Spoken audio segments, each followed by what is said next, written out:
The Legend of the Midnight Pumpkin. As the autumn leaves crunched underfoot and a cold breeze whispered through the air, young Lily, with her bright red cape fluttering behind her, ventured out on Halloween night. Her trusty sidekick, a fluffy black cat named Midnight, weaved between her legs, its tail held high like a tiny flag. Tonight wasn't just about candy. Lily was on a quest.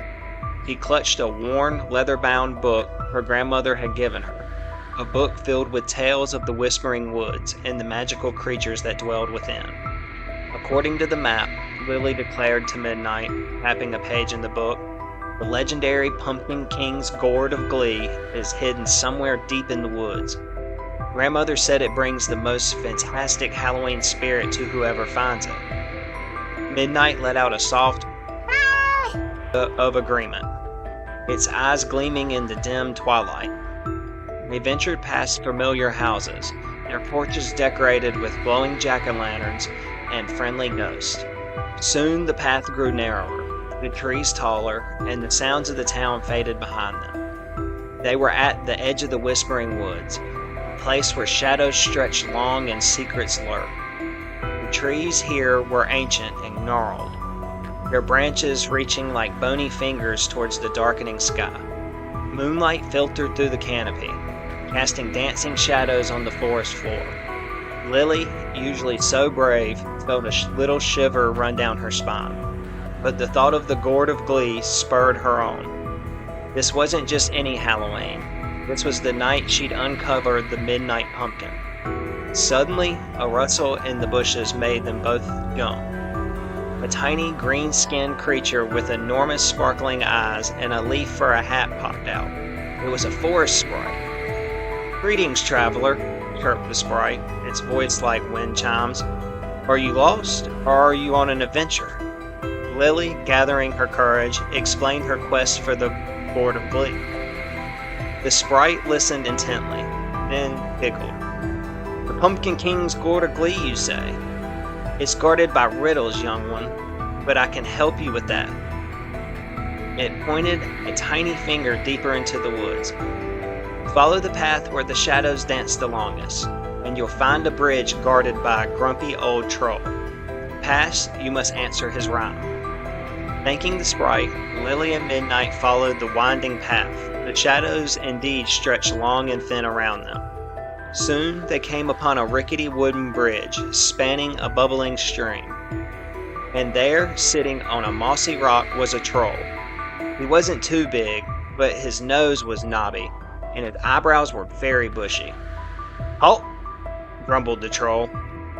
"No one crosses my bridge without answering my riddle. I have cities, but no houses. I have mountains, but no trees. I have water, but no fish. What am I?" Lily thought hard, flipping through her book of clues. Midnight rubbed against her leg, purring as if to encourage her. Then her eyes lit up. "A map!" she exclaimed. The troll blinked. "Blast! You got it right. Go on then." He waved a surprisingly polite hand. Relieved, Lily and Midnight crossed the bridge. On the other side, the air felt even more magical. The trees seemed to hum with a soft energy. The tiny glowing fireflies began to appear, winking in the gloom. Just then, a mischievous cackle echoed through the trees. A group of tiny bat-winged pixies swooped down. They zoomed around Lily's head, tugging gently at her cape. "Looking for the Gourd of Glee, are we?" one of them squeaked. "We love a good quest, but you'll need to pass our test in kindness." Before Lily could ask what they meant, the pixies led her to a clearing where a small, sad-looking ghost floated gently. It was shivering, even though ghosts don't get cold. "Oh dear," Lily said softly. "This is Gus," explained the pixie. "He's lost his favorite blanket, and he's too shy to ask for help." Lily immediately knelt down. "Don't worry, Gus," she said kindly. "We'll help you find it." She looked around the clearing. Midnight, ever the hunter, sniffed the ground and then pawed at a pile of fallen leaves. Lily carefully moved the leaves, and there it was, a small, faded blue blanket. Gus the ghost let out a happy wrapped himself in his blanket, looking much cheerier. Pixies cheered, swirling around Lily. "You passed. Your kindness shines bright. Now follow the path of the glowing mushrooms, and you'll find the Pumpkin King's secret patch." With a skip in her step, Lily followed the path of the luminous mushrooms, their soft glow illuminating the way like little lanterns. Midnight trotted happily beside her, its tail swishing. The air grew warmer. The scent of pumpkin pie filled the air. Finally, they emerged into a magnificent clearing. Hundreds of pumpkins, big and small, round and lumpy, filled the space. Some glowed with an inner light, others had friendly faces carved into them. And in the very center, on a raised mound, sat the largest, most vibrant pumpkin Lily had ever seen. It shimmered with an almost golden light, and its stem was adorned with sparkling dewdrops. This had to be it, the legendary Midnight Pumpkin. As they approached, a deep, booming, yet friendly voice echoed. "Welcome, brave adventurer. You have faced riddles and shown kindness. You have found my patch." From behind the giant pumpkin, the Pumpkin King himself appeared. He wasn't scary at all, but rather a jolly, orange-faced giant with a crown of autumn leaves and a twinkle in his eyes. "The Gourd of Glee is here indeed," he rumbled, gesturing to the magnificent pumpkin. "But its magic is not just in its glow. It's in its sharing."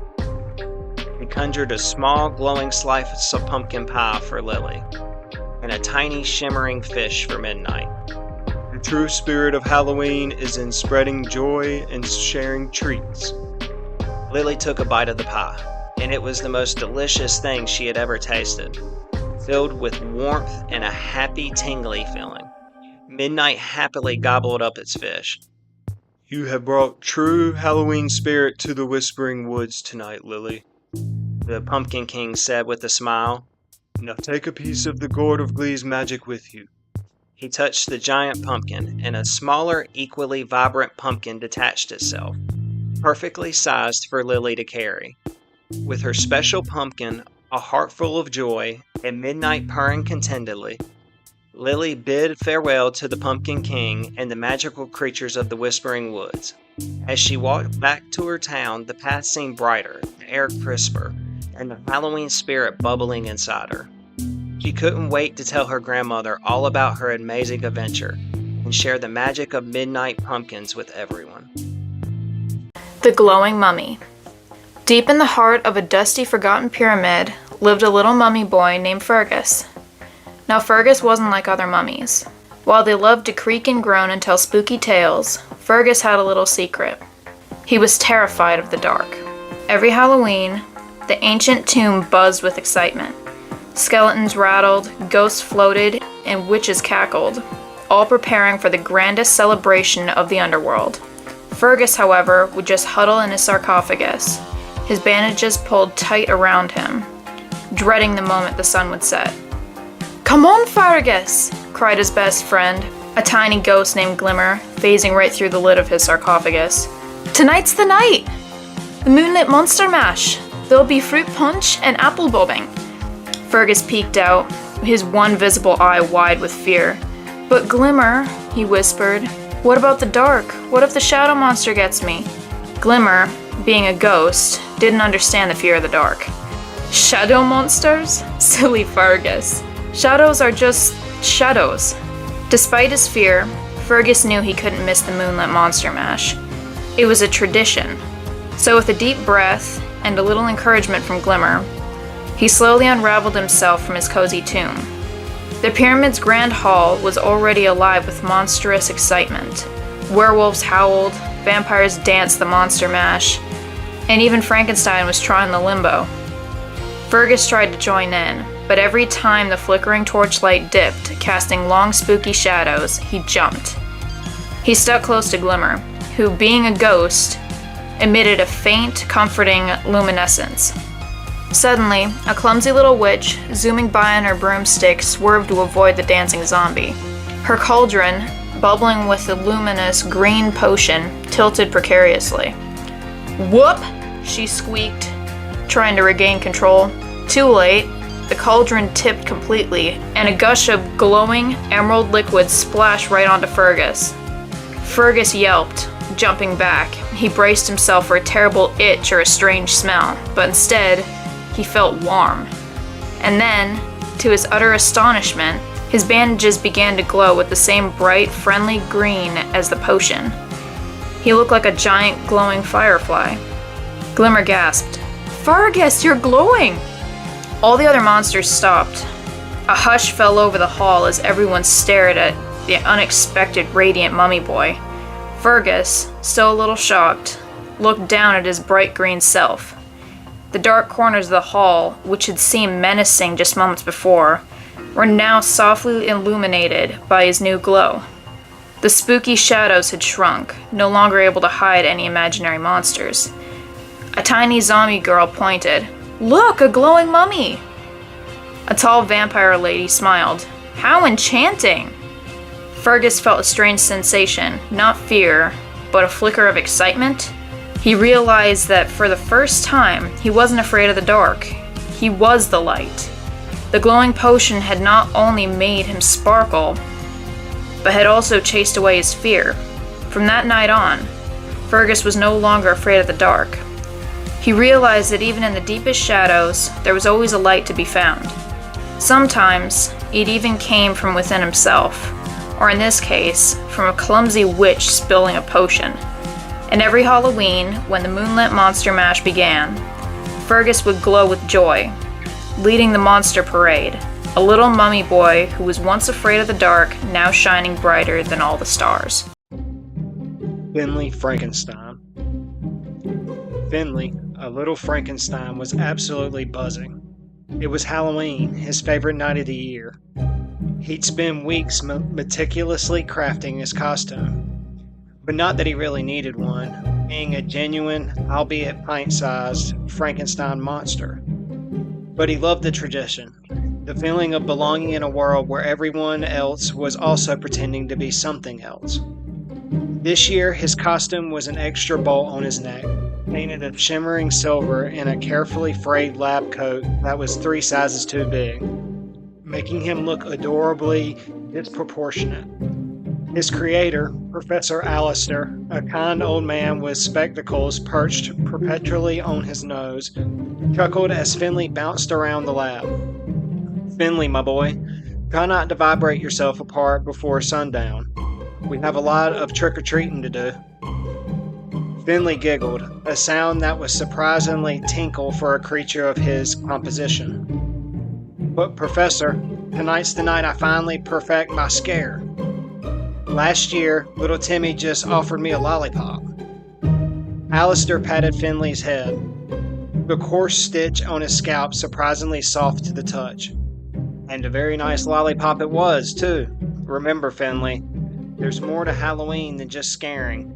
It's about community, about fun, about sweets."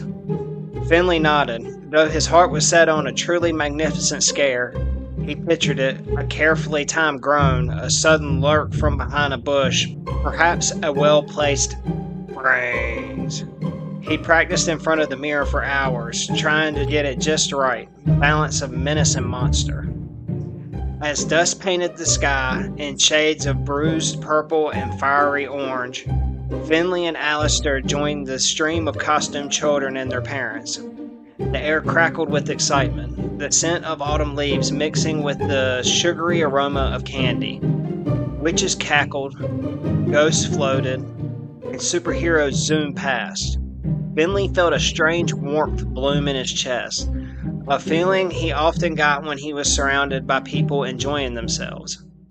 He tried his best to be scary. He hid behind Mrs. Gabble's prize-winning pumpkin display, waited for a group of teenagers dressed as zombies, and then let out the most girdled. They just laughed and offered him a handful of mini chocolate bars. He tried to loom menacingly at a group of fairies, but they seemed cooed. "Oh, look at the cute little monster," and gave him sparkly stickers. Finley sighed. Maybe he just wasn't cut out for professional scaring. He still had a respectable haul of candy, though, which was a consolation. As they rounded the corner onto Elm Street, the usual vibrant street seemed unusually dark. The elaborate decorations that usually adorned every house were strangely still, their lights unlit. A hush had fallen over the unusually boisterous crowd. "What's going on?" Finley whispered, clutching Alistair's hand. Alistair's brow furrowed. "It seems the power's out." Suddenly, a wail went up from a group of younger children. "I can't see! I'm scared!" Panicked whispers spread through the crowd. "The whole neighborhood is out. It's getting really dark. How are we going to see where we're going?" Finley felt a different kind of buzz now, a nervous fluttering in his chest. He looked at the anxious faces around him, the dwindling enthusiasm, the rising fear. His monstrous heart, usually a steady thrum of repurposed machinery, felt a pang of something akin to sadness. Halloween was being ruined.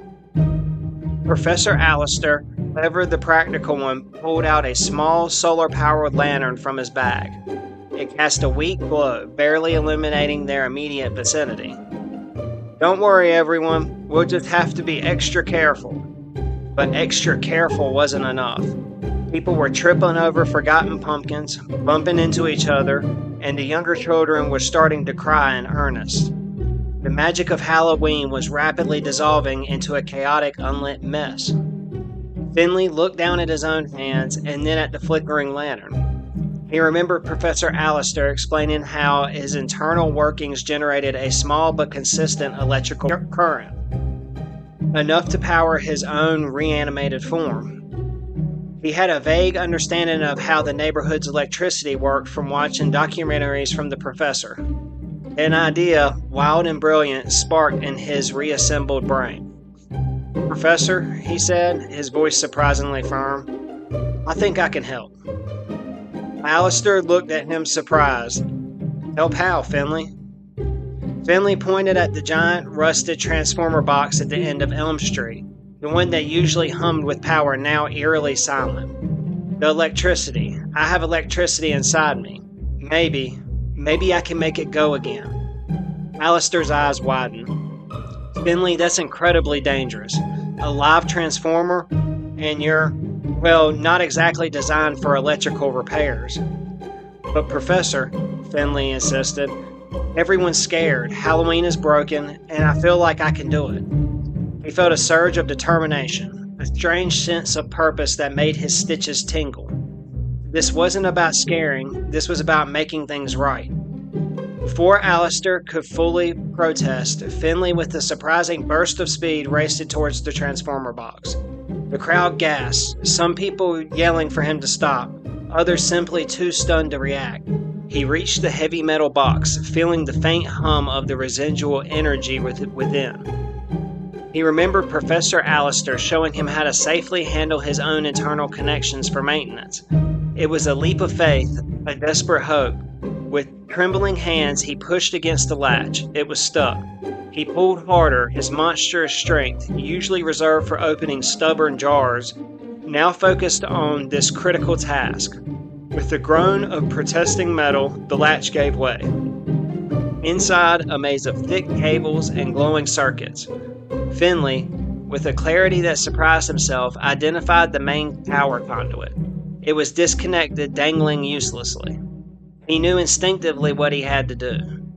He took a deep breath, and with another surge of courage, he reached out his hand, his specially insulated skin, a design feature Alistair had included for unforeseen circumstances, making him somewhat resistant to direct shock. He grabbed the severed cable.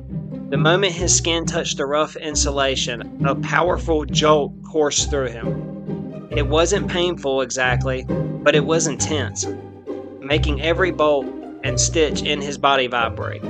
He could feel his own internal energy system connecting, syncing, amplifying the dormant power of the neighborhood. He gritted his teeth, concentrating all his will, all his Frankensteinian essence, into sending his own spark, his own living electricity into the disconnected circuit. He felt a hum building, growing stronger, like a giant, sleeping beasts slowly awakening. Then, with a sudden, magnificent flash of blue light, the entire street erupted. Lights flickered on in every house, illuminating pumpkins, spider webs, and grinning skeletons. The decorative lanterns on the porches glowed, the streetlights hummed back to life, casting their warm, familiar glow. The music from a distant haunted house attraction suddenly swelled. A collective cheer, louder and more joyous than any Finley had ever heard, erupted from the crowd. People clapped, shouted, and embraced. Children who moments before had been on the verge of tears now pointed at the illuminated decorations with renewed delight. Finley stood there for a moment, still connected to the transformer, feeling the immense flow of power, the vibrant energy of the entire neighborhood pulsing through him. He felt invigorated, alive. He slowly disconnected himself, feeling a slight residual tingle in his fingertips. He turned to face the crowd who were now staring at him, not with fear, but with awe. Professor Alistair rushed forward, pulling Finley into a tight hug. "My boy, you did it. You actually did it." His voice was choked with emotion. People started to approach, their faces beaming. "You saved Halloween!" cried a small witch, holding out a candy apple. "Thank you, little monster," said a pirate, giving him a hearty pat on the shoulder. "We were so scared, but you fixed it," exclaimed the princess. Finley felt a flush spread across his patchwork face, a warmth even stronger than electrical current he had just channeled. He looked at their smiles, their relieved faces, their grateful eyes. He wasn't scary, he was a hero. The feeling was unlike anything he had ever experienced. It wasn't the satisfaction of a perfect scare, or the sugar rush from a handful of candy. It was deeper, richer, a more profound sense of belonging and purpose. He had been designed to be a reanimated being, a collection of desperate parts, but in that moment he felt utterly, completely whole. He felt human. The rest of the night was a blur of joy. Finley, instead of trying to scare, found himself leading groups of younger children, showing them the brightest decorations, helping them find lost parents, and even sharing some of his own candy. He walked taller, his shoulders back, and his stitched-together face wearing a genuine, if slightly crooked, smile. Later, as they walked home, the moon high in the sky, casting long dancing shadows, Finley was quieter than usual. "A penny for your thoughts, my little electrician," Alistair mused. Finley looked up at him again, his large, curious eyes reflecting the moonlight. "Professor, I didn't scare anyone tonight." Alistair chuckled. "No, you certainly didn't. You did something far more important." "I know," Finley said softly, a new understanding dawning in him. "I made them happy, and when we were happy, I felt good inside. Like all my pieces fit together perfectly." He paused, searching for the right words. Like I was really alive, Professor. More than alive, ever." Alistair knelt down, pulling Finley into another embrace. "That, my dear Finley, is the most human feeling of all. It's called joy and empathy, and knowing you've made a difference." Finley nestled into Alistair's embrace, his stitched heart swelling with warmth that had nothing to do with electricity. He might be a Frankenstein, a creature made of many parts, but tonight, on Halloween, he had discovered the most wonderful part of all, his own humanity. And as he drifted off to sleep, surrounded by his candy haul, he knew that being a hero felt far better than being scary. And that was the best Halloween he could ever ask for. Gabriel and the Grumpy Gargoyle. On the tippy top of the old town hall perched a gargoyle, not a friendly waving gargoyle, oh no. This gargoyle was without a doubt the grumpiest gargoyle in the entire world. Every Halloween, as the little monsters and princesses and zombies scurried past, it would just sit there, stone-faced, with a permanent frown etched into its stony face. Gabriel, the friendly neighborhood werewolf, found this utterly unacceptable. Gabriel loved Halloween. He loved the rustle of autumn leaves and the smell of pumpkin spice, and especially the cheerful giggles of children. How could anyone, even a stone gargoyle, be grumpy on such a magical night? "I'm going to make him smile this year," Gabriel declared to his best friend, a little bat named Bartholomew, who was just hanging upside down from a nearby tree branch, polishing his fangs. Bartholomew twitched his nose. "Gabriel, he's a statue. He doesn't have a smile." "Everyone has a smile somewhere," Gabriel insisted, his fluffy tail wagging with determination. "He just needs a little encouragement." That evening, as the sun dipped below the horizon, painting the sky with spooky oranges and purples, Gabriel set out on his mission. He watched as the first trick-or-treaters approached the town hall. There was a tiny ghost shivering with excitement, and a wobbly spider trying to keep all 8 legs going the same direction. Gabriel noticed the gargoyle's gaze, as always, was fixed in a stern stare. "Right," Gabriel whispered, taking a deep breath. "Operation Grumpy Gargoyle Smile commence." First, Gabriel tried telling jokes. He stood at the base of the town hall looking up. "Why did the zombie go to the library?" he howled softly, no response. "Because he wanted brains," he finished, doing a little dance, still nothing from the gargoyle, Bartholomew flying overhead, snickering. Next, Gabriel tried silly faces. He puffed out his cheeks, crossing his eyes, and even wiggled his ears in the most undignified manner. The gargoyle remained perfectly still, its stony frown unwavering. Gabriel sighed. "This is harder than I thought, Bartholomew." "I told you," Bartholomew chirped, landing on Gabriel's furry shoulder. "He's just a statue." Gabriel looked up at the gargoyle again, really looked at him. The air was getting nippy, and a chilly wind was starting to blow. The gargoyle had been sitting there for hundreds of Halloweens, always exposed to the wind and the rain and the snow. An idea sparked Gabriel's mind. "Bartholomew, I've got it," he exclaimed. "He's not grumpy, he's just cold." Bartholomew looked confused. "Cold? He's made of stone." "Exactly," Gabriel said, already scampering towards home. "Even stone can get chilly." Gabriel rummaged through his closet, pulling out the warmest, fuzziest scarf he owned. It was a bright, cheerful pumpkin orange knitted by his grandma. He carefully climbed up the old ivy-covered wall of the town hall, his strong werewolf claws finding purchase between the ancient stones. It was a long climb, but Gabriel was determined. Finally, he reached the gargoyle. It was indeed quite cold to the touch. With great care, Gabriel gently wrapped the pumpkin orange scarf around the gargoyle's neck, tucking it snug around his chin. The scarf's bright color was cheerful contrast to the gargoyle's gray stone. Gabriel hopped back down, landing with a soft thud. He looked up, a little nervous.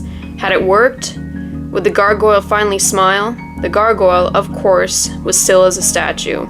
It didn't move. It didn't suddenly grin from ear to ear. But as the moonlight shone down, and the warm orange scarf glowed softly, Gabriel squinted. Was it just him, or the gargoyle's frowns seemed a little less severe? Was there a flicker of something almost content in its ancient stony eyes? Suddenly, a group of little witches and wizards ran past, laughing, one of them pointing up. "Look, the grumpy gargoyle has a scarf," another child piped up. "It makes him look less grumpy." Gabriel's heart swelled. Maybe the gargoyle didn't smile with its mouth, but the children noticed.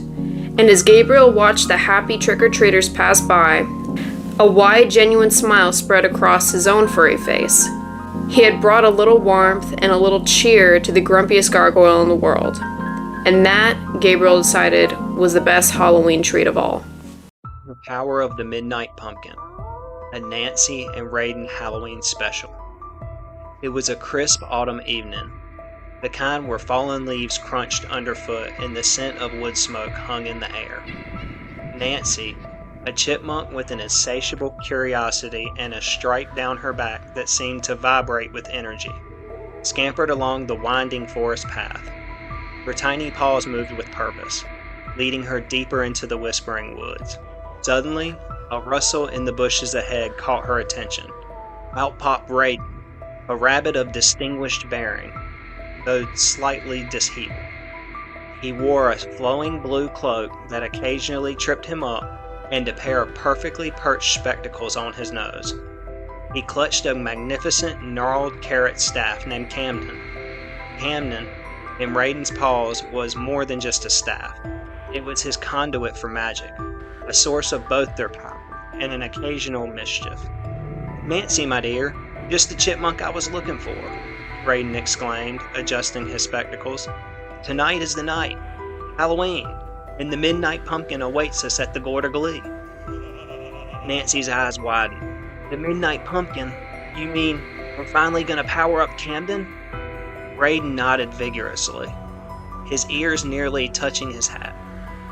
"Indeed, Camden has been feeling a bit listless lately, a little fizzle in his magical output. But the Midnight Pumpkin, imbued with the spirit of Halloween itself, will restore his full potential. With its power, we can bring forth the most magnificent autumn harvest the forest has ever seen." Their journey began, a whimsical trek through the twilight forest. They dodged playful sprites, hopped over slumbering hedgehogs, and marveled at the glowing eyes of nocturnal creatures. Raiden, with excitement, attempted a levitation spell on a particularly ripe berry, only to send it spinning into a spiderweb. He peered over his spectacles, a minor miscalculation. He mumbled, retrieving the sticky fruit. "Camden will be much more precise after tonight."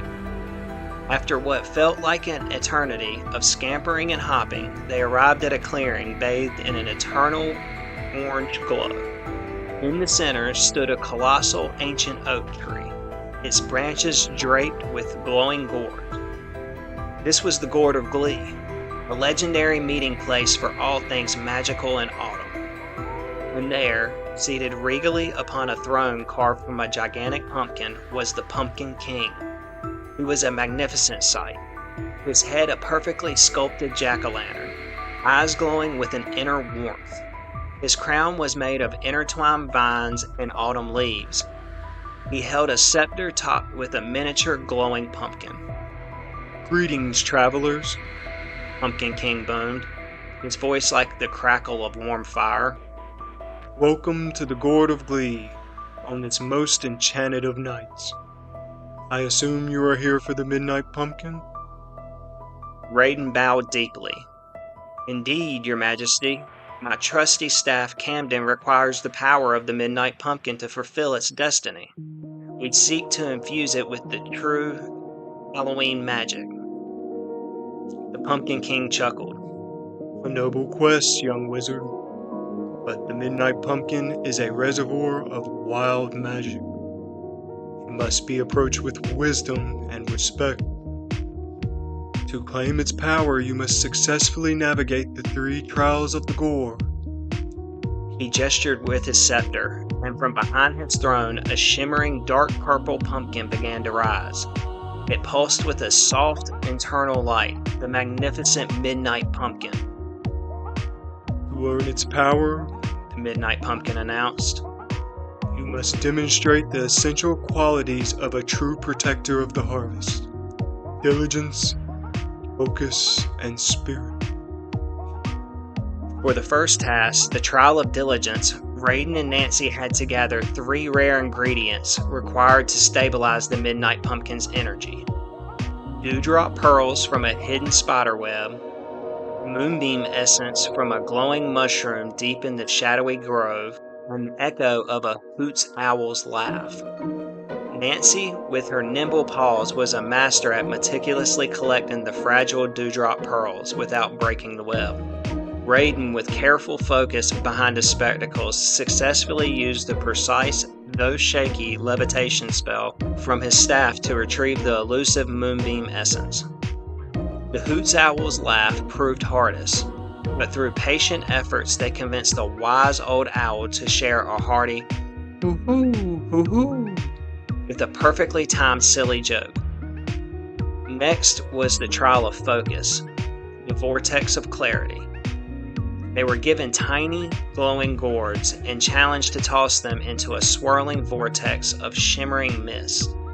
This trial required immense concentration to counteract the magical currents pulling the gourds astray. Raiden, after several attempts where Camden sent the gourds spinning wildly, finally focused his inner being. He pushed his spectacles up, centered his breathing, and with a whispered incantation, he sent the gourds soaring straight into the center of the vortex. Nancy, showcasing her natural precision, effortlessly flicked her gourds in with surprising accuracy. Finally, they faced the trial of spirit, the enchanted pumpkin carve. They were given an uncarved pumpkin and challenged to carve a design that truly embodied the spirit of Halloween. Raiden, with Camden's help, meticulously carved an intricate, beautiful spiderweb design, symbolizing the magic of the night. Nancy, with her keen eye for detail, carved a playful, mischievous grin, completed with tiny glowing fangs, capturing the season's fun and joy. Pumpkin King observed their combined efforts with a knowing smile. When they finished, he raised his scepter. You have shown diligence in your gathering, focus in your aim, and spirit in your creation. You have successfully passed the 3 trials. You have earned the right to the Midnight Pumpkin. With a grand gesture, he presented the shimmering, dark purple pumpkin to Raiden. The moment Raiden touched it, a profound wave of energy surged through his body and into Camden. The gnarled staff began to hum, glowing with an intense, vibrant orange light. Its tip pulsed with raw magical power. "Oh, Camden," Raiden cried, his eyes wide with wonder behind his spectacles. "You're magnificent! You're glowing!" Nancy watched, her heart thrumming with excitement. Camden, once a little dim, now radiated an aura of pure magic. With this power, Pumpkin King announced, Camden will be able to bring forth the most beautiful bounty, to protect the forest from any creepy shadows, and to ensure the spirit of autumn flourishes for seasons to come. Raiden, filled with a renewed vigor, raised Camden high. A stream of golden light shot from the staff, arcing into the sky and illuminating the entire gourd of glee. The forest creatures cheered, their voices echoing through the night.